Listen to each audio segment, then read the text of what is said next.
Voltamos a falar sobre a morte de Luiz Fernando Veríssimo. O escritor morreu aos 88 anos nesse sábado em Porto Alegre, no Rio Grande do Sul. Estava internado na UTI do Hospital Moinhos de Vento há cerca de 3 semanas, com um princípio de pneumonia. Vinha tratando problemas de saúde mais graves desde o ano de 2016. E nesse momento, aqui na programação da Band News FM, no Jornal Band News, eu, Renan Suquevicius, do estúdio de São Paulo, e a Verena Veloso, do nosso estúdio em Salvador, vamos conversar com o Luiz Augusto Fischer.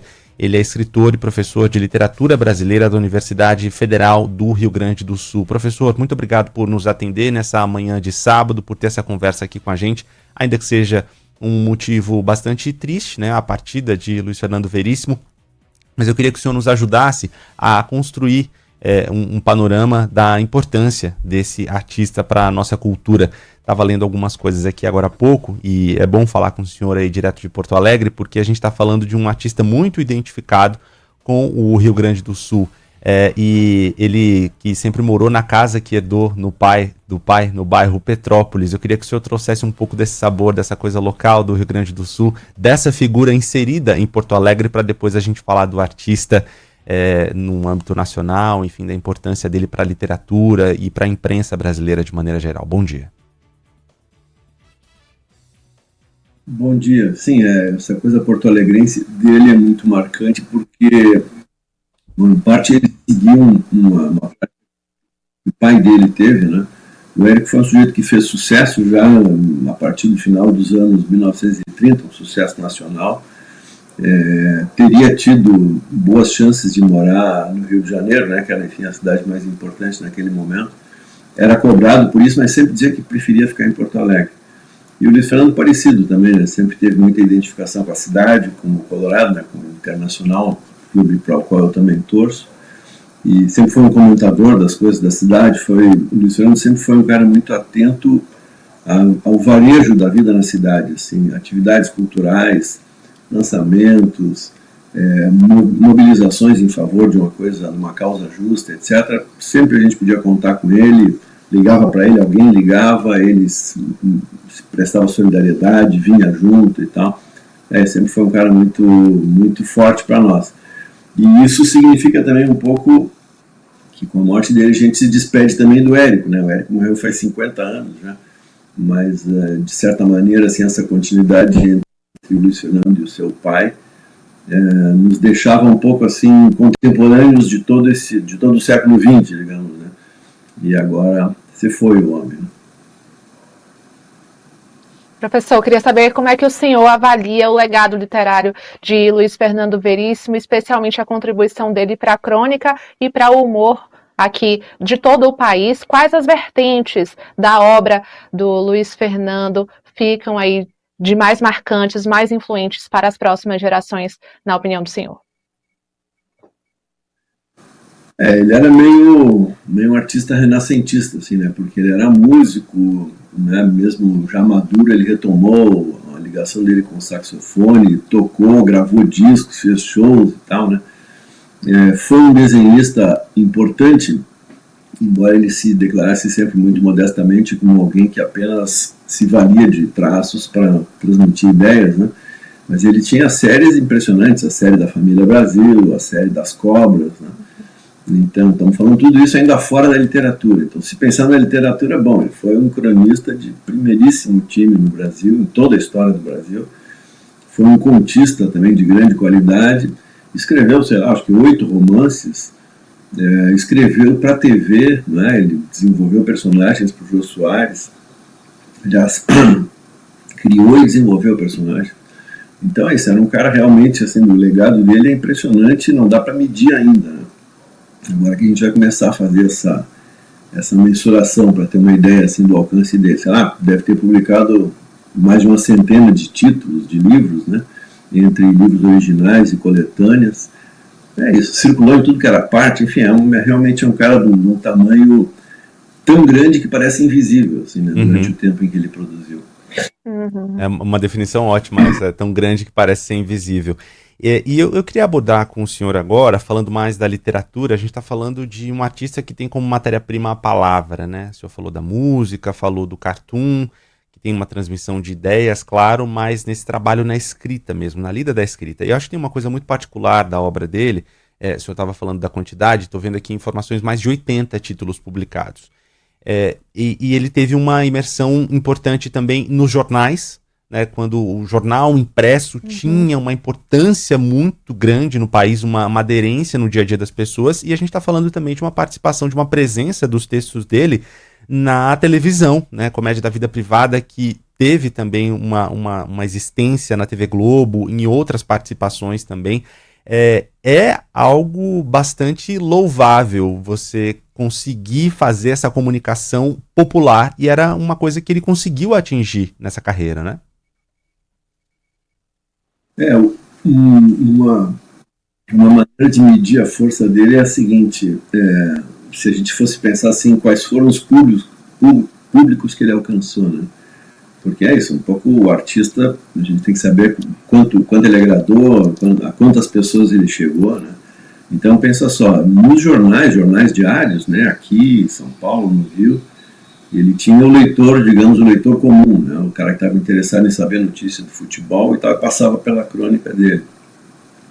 E ele, em certo momento, começou a circular em antologias de uso escolar, né? Isso acho que já desde os anos, sei lá, 80, e com um enorme sucesso, né? Um texto bom de ler, agradável, não apenas bem escrito, assim, mas cheio de ideias, de sugestões, né, de insights. Um pouco eu acho ele, esse de humor que estava presente em todos os textos dele, mesmo nos textos mais duros, né, nos romances.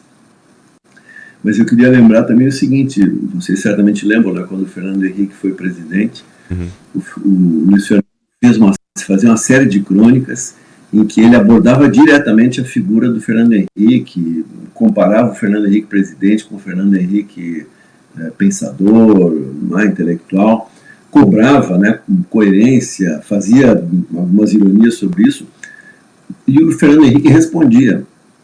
Isso aqui eu acho que é uma marca importante. Era um cronista que conversava rigorosamente com todo mundo, né? Todas as pessoas que sabiam ler e escrever foram alcançadas por ele. E até as que não foram, como a gente lembrou das Comédias da Vida Privada, os personagens do Jô, isso é um troço importante, a gente não imagina, o Luiz Fernando não assinava explicitamente cada uma, mas lá estava o nome dele entre os roteiristas, né? É isso, rigorosamente ele é um cara que escreveu para milhões. Assim, talvez seja um pouco exagerado dizer assim, mas ele foi um gênio, sabe? Foi um cara, ao mesmo tempo como pessoa, um cara muito acessível, simples, né? Com um humor muito discreto. Foi as crônicas de cultura dele, as crônicas sobre jazz, sobre cinema. É um cara que tinha um repertório cultural assim de intelectual fino, e ao mesmo tempo tinha essa capacidade de educação com todo mundo. Professor, pensando justamente nisso, é uma versatilidade que acabou contribuindo, ele transitando pela literatura, pelo texto jornalístico e todas as adaptações para esses formatos no livro, no jornal impresso, tão pulsante, como o Renan falou naquele momento, como ainda é, mas naquele momento ali, né, de maior vigor, essa versatilidade dele também na televisão é algo que contribuiu, então, ao seu ver, para ampliar o alcance dele e o acesso às obras, a todo o texto que ele escrevia, ele que agora há pouco, Renan, a gente trouxe ali uma fala que ele abordou como surgia espontaneamente, né, esse processo mesmo dele de criatividade, de escrita, de colocar para fora esse dom de tratar a palavra com tanto respeito. Como é que o senhor enxerga isso? Eu acho que uma maneira de dizer isso é a seguinte: isso em comum com ele, né, com o Érico Veríssimo.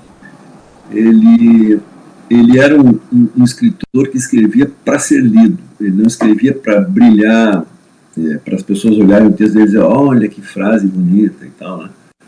Que é uma tendência que no Brasil até hoje em dia está um pouco de lado, né, mas ao longo do tempo uma grande marca da literatura brasileira foi essa coisa meio afrancesada, né, de escrever a frase bonita, uma frase de 10 e tal. O Érico já começou muito mais próximo ativa de língua inglesa, né, Fernando muito importantes de menino e jovem morando nos Estados Unidos, e isso certamente contribuiu para ele ter a visão sobre linguagem, assim, uma visão muito, enfim, muito pragmática num sentido, né? Mas também muito focada em comunicar, sabe? É um mérito que não é pequeno isso, né? O cara pensava em escrever para ser entendido. Isso acho que é uma marca importante no texto dele. Isso é muito importante. Para a gente encerrar essa conversa, que é também uma conversa de celebração, de homenagem, vou encerrar com essa aqui, viu, professor? Olhos onde surge o amanhã, radioso de luz. Assim como o senhor, ele também um grande torcedor do Internacional, né? Sabe que durante muito tempo o Luiz Fernando tinha uma crônica diária no jornal aqui em Porto Alegre, na 0 Hora. Nas segundas-feiras, sempre ele falava do futebol no fim de semana. Então, para nós, colorados, era um alívio, porque mesmo que a gente tivesse feito um papelão, assim, na segunda-feira o Luiz Fernando nos compensava. Dava um jeito de dizer que tinha sido bom. Maravilhoso, muito bom. Que bom fazer essa celebração.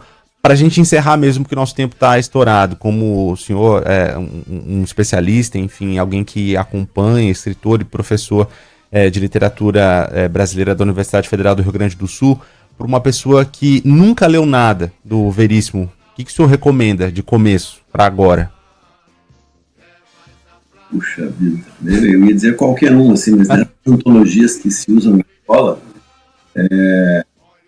tem vários títulos, né, por assunto. Qualquer uma dessas aí é uma porta de entrada garantida.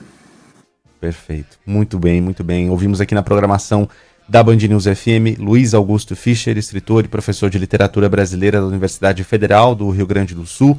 Estamos fazendo uma celebração aqui à vida de Luiz Fernando Veríssimo, escritor que morreu aos 88 anos hoje. Estamos trazendo informações com a nossa reportagem no Rio Grande do Sul e também relembrando um pouco da importância e do legado de Veríssimo à cultura brasileira. Professor, muito obrigado por nos atender. Até uma próxima.